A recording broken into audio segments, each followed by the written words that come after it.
రవీంద్ర భారతిలో సీఎం రేవంత్ రెడ్డి మాట్లాడుతున్నారు. ప్రస్తుతం లైవ్ చూద్దాం. అవసరం లేదు.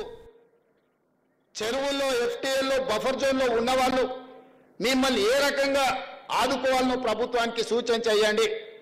ఈరోజు మీ దగ్గరకు వచ్చి కలిసి మీ సానుభూతి పొందాలను, లేకపోతే మిమ్మల్ని అడ్డం పెట్టుకొని వాళ్ళ ఆస్తులను కాపాడుకోవాలనుకుంటున్న వాళ్ళ కుట్రలను మీరు ఆలోచన చేయండి.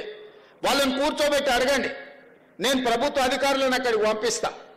అక్కడ ఉన్న ఇళ్ళున్న వాళ్ళను, ఇండ్లు కోల్పోతున్న వాళ్ళను, మూసి రివర్ బెడ్లో ఉన్న వాళ్ళను, మూసి బఫర్ జోన్లో ఉన్న వాళ్లకు మీరే అధికారులను కూర్చోబెట్టి ఏ నష్టపరిహారం ఇద్దామో సూచన చేయండి. అదే తీర్మానం అసెంబ్లీలో చేద్దాం.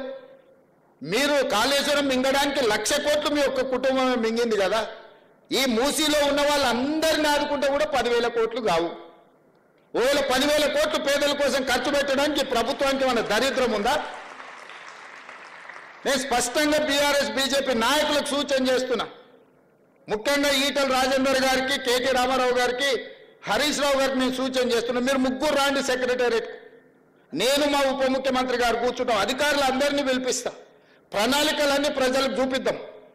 ప్రజల్ని ఎట్లా ఆదుకుందాం, ఎట్లా బాగు చేద్దామో చెప్పండి. ప్రత్యామ్నాయంగా వాళ్ళకి మంచి ఇల్లు కట్టిద్దామా, లేకపోతే నష్టపరిహారం ఇద్దామా, వాళ్ళు బాగా పనిచేసుకోవడానికి ఉపాధి కల్పిద్దామా, వాళ్ళ పిల్లలు చదువుకోవడానికి మంచి పాఠశాలలు నిర్మిద్దామా, వాళ్ళకి ప్రత్యామ్నాయం ఏం చేద్దామో చెప్పండి. లేదు అంటే ఇట్లనే వదిలేసి మూసేద్దాం, అది కూడా చెప్పండి.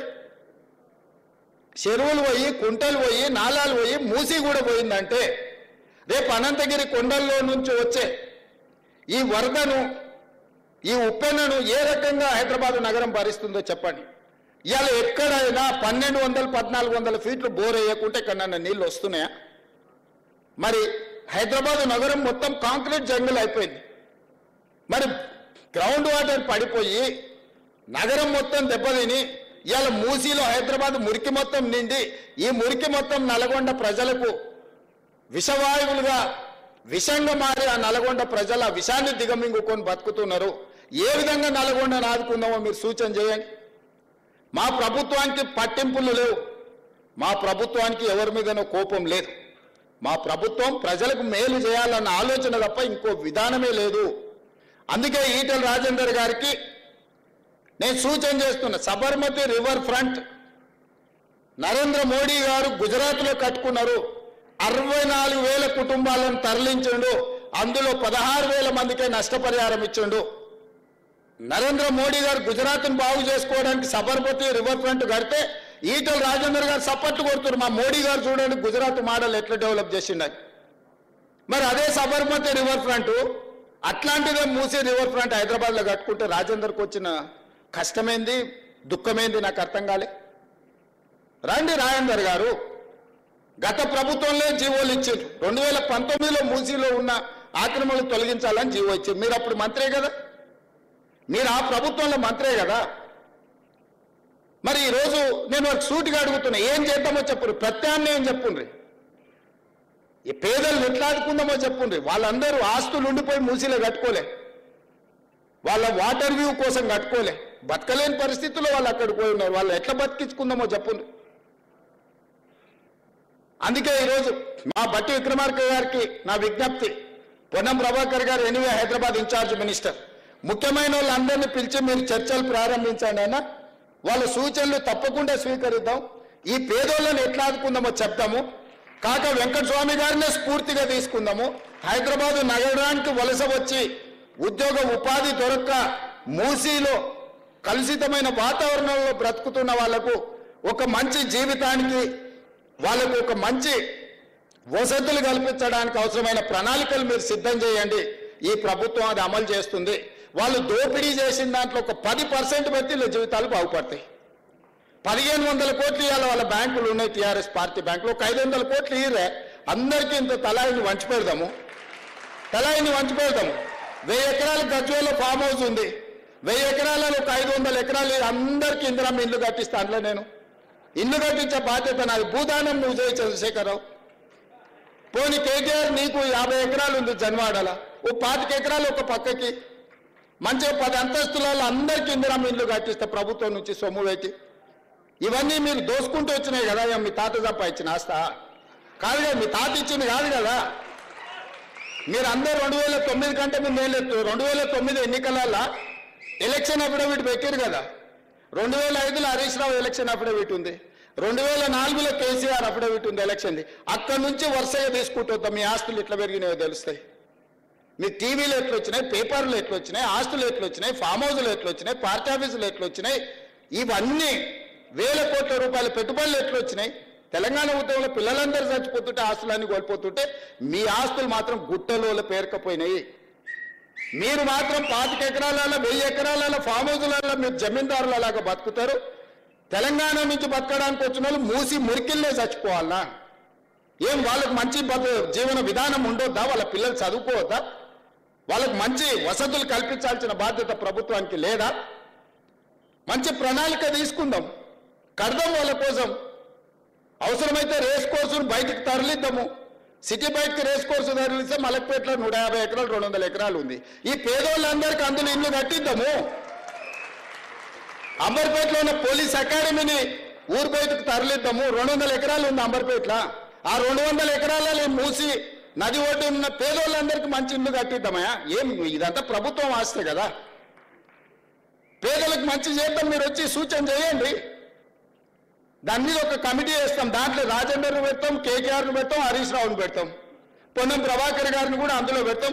మీరు కలిసి మాకు ఈ సూచనలు. ప్రతిపక్షానికి కూడా ఈ పేదలకు మేలు చేయడానికి ఒక కమిటీ వేద్దాం. బీజేపీ, బీఆర్ఎస్, ప్రభుత్వం అందరు కూర్చొని పేదోళ్ళకి ఏం చేద్దామో ఆలోచన చేద్దాము. ముందుకు రాండి. 10 ఏళ్ళ అనుభవం ఉందంటారు కదా మీకు ప్రభుత్వము, మంత్రులుగా. మీ అనుభవం పేదోళ్ళ కోసం పెట్టుర్రు, మీ ఆస్తులు ఇవ్వకపోయినా సరే. కాబట్టి ఇక్కడ ఉన్న నా మిత్రులందరికీ ఒకటే, వాళ్ళు ఏదో సోషల్ మీడియా నిజంగా పోయినోనికి దుఃఖం ఉంటుంది. నాకు అర్థం కాదానే. ఓ పేదోడికి జీవితాంతం కష్టపడి కొనుక్కుంటేనో కట్టుకుంటేనో అది కూలిపోతే దుఃఖం ఉంటుంది. దుఃఖం ఎంత ఉంటుందంటే ఇంకా బతకడం కూడా దండుగా. ఈ భూమి ఇట్లా పగిలిపోయి అందులో కూరుకుపోయి చచ్చిపోయినా పర్వాలేదు, ఏంది బాధ అని ఉంటుంది. 20 ఏళ్ళ నుంచి ప్రతిపక్షంలో ఉన్న పేదోడు బాధ తెలియకుండానే నేను ఇంత దూరం వచ్చినా. కానీ ఆ బాధ ఉన్న పేదోళ్ళని ఎట్లా ఆదుకుందామో చెప్పండి అంటున్నా.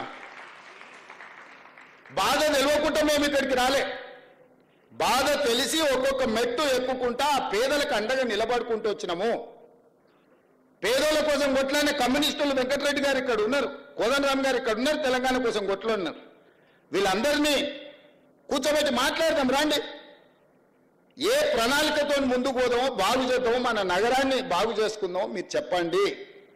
ఏది చేసినా అడ్డం పడి శనీశ్వరులాగా, శని కాలకే మూటలాగా ప్రభుత్వం ఏ కార్యక్రమం చేసినా, రైతు రుణమాఫీ చేసినవా 25 రోజుల్లో 18,000 కోట్ల రూపాయలు 22,22,663 మంది రైతులకు 2 లక్షల అప్పున్న ప్రతి రైతుకు మాఫీ చేసిన నేను. దాన్ని సంపూర్ణంగా బట్టి విక్రమార్క గారు సహకరించిన అన్ని దిక్కులో ఉన్న రూపాయి బిగబట్టి 18,000 కోట్ల రూపాయలు వాళ్ళ ఖాతాలు వేసినాం. 2 లక్షల పైన ఉన్న వాళ్ళకి ఆ పైన మీరు కడితే మిగతా ఇస్తామని చెప్పినాం. రైతు రుణమాఫీ జరగలేదని ఇలా దిక్కుమాల నోటి దీక్ష పెట్టిండు. ఇక ఏమనాలి చెప్పు. 10 ఏళ్ళల్లో మీరు 1,00,000 రూపాయలు రుణమాఫీ చేస్తామని ఎప్పుడు చేయలే. 2018 నుంచి 2023 వరకు వాళ్ళు 5 ఏళ్లలో చేసిన రుణమాఫీ 11,000 కోట్లు. 25 రోజుల్లో మేము చేసిన రుణమాఫీ 18,000 కోట్లు. చర్చిద్దామా చెప్పండి, అన్ని వివరాలు ఇస్తా. ఇవాళ ఎవరికి రుణమాఫీ జరగలేదు అంటే 2 లక్షల పైన ఉన్న రైతులకు రుణమాఫీ జరగలేదు. ఆ పైన ఉన్నది బ్యాంకుల గట్టురి, మిగతాది మేము ఇస్తాం. నేను 2 లక్షలు ఇచ్చినా నీకు రుణమాఫీ జరగదని చెప్పి నీ అప్పు అట్లనే ఉంటుంది. ఎక్కడైనా ఎవరికైనా ఏదైనా ఇబ్బంది వస్తే కూడా పరిష్కరించడానికి కలెక్టరేట్ కార్యాలయంలో ఒక కౌంటర్ పెట్టిన. మీకు ఏదైనా సమస్య ఉంటే అక్కడికి వచ్చి ఆ సమస్యను పరిష్కరించుకోండి అని రైతులకు.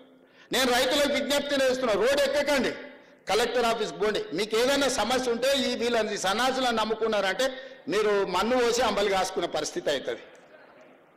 కలెక్టర్ ఆఫీస్కి పోయి కలెక్టర్ ఎదురు కూర్చొని, సార్ నాకెందుకో నాదేమన్నా అక్షరం తప్పు పడ్డదా, లేకపోతే నాకు 1,00,000 ఎందుకు రాలేదంటే కలెక్టర్ని అడగండి. 2 లక్షల పైన ఉంటే 5 కట్టి తీసుకురండి, ఇస్తా. 2 లక్షల లోపల ఉండే ఎవరికైనా ఏదైనా కారణం చేత అప్పు మాఫీ జరగకపోతే కలెక్టర్ ఆఫీస్లో అధికారులు ఉన్నారు మీ సమస్యను పరిష్కరించడానికి. కాబట్టి దయచేసి ఇక్కడున్న కాక అభిమానులందరికీ కాంగ్రెస్ పార్టీ, కాక కుటుంబం ఈ పార్టీకి కష్టం వస్తే మీకు అందరికి కష్టం వచ్చినట్టే, మనందరికి కష్టం వచ్చినట్టే. కష్టపడి తెచ్చుకున్న ఈ ప్రభుత్వం, ఇందిరమ్మ రాజ్యం ఈ రోజు మన మీద దుమ్మెత్తిపోయాలని అధికారం కోల్పోయిన వాళ్ళు విచక్షణ రహితంగా ఎట్లా పడితే అట్లా మాట్లాడి సోషల్ మీడియాతోనే అధికారంలోకి వస్తాం అనుకుంటూ సోషల్ మీడియాతోనే అధికారంకు రారు, కానీ చెర్లపల్లికి అయితే పోతారు. నేను గ్యారంటీగా చెప్తున్నా. సోషల్ మీడియాతోనే అధికారంలోకి వస్తామని కలలుగా అంటున్నట్టున్నాడు ఆయన. నువ్వు సోషల్ మీడియాతోనే అధికారంలో రావు, కానీ చిల్లర పనులు చేస్తే మాత్రం చెల్లపరలో చిప్పకూడు తింటావని నేను చెప్తూ, మనందరం కలిసికట్టుగా కాక స్ఫూర్తితో తెలంగాణ రాష్ట్రాన్ని అభివృద్ధి చేద్దామని తెలియజేస్తూ మీ అందరి దగ్గర సెలవు తీసుకుంటున్న మిత్రులారా. ముఖ్యమంత్రి గారు రాష్ట్రానికి కాక ధన్యవాదాలతో కార్యక్రమం జరిగింది. Thank you very much. మీకు ఒక చిన్న మూమెంటో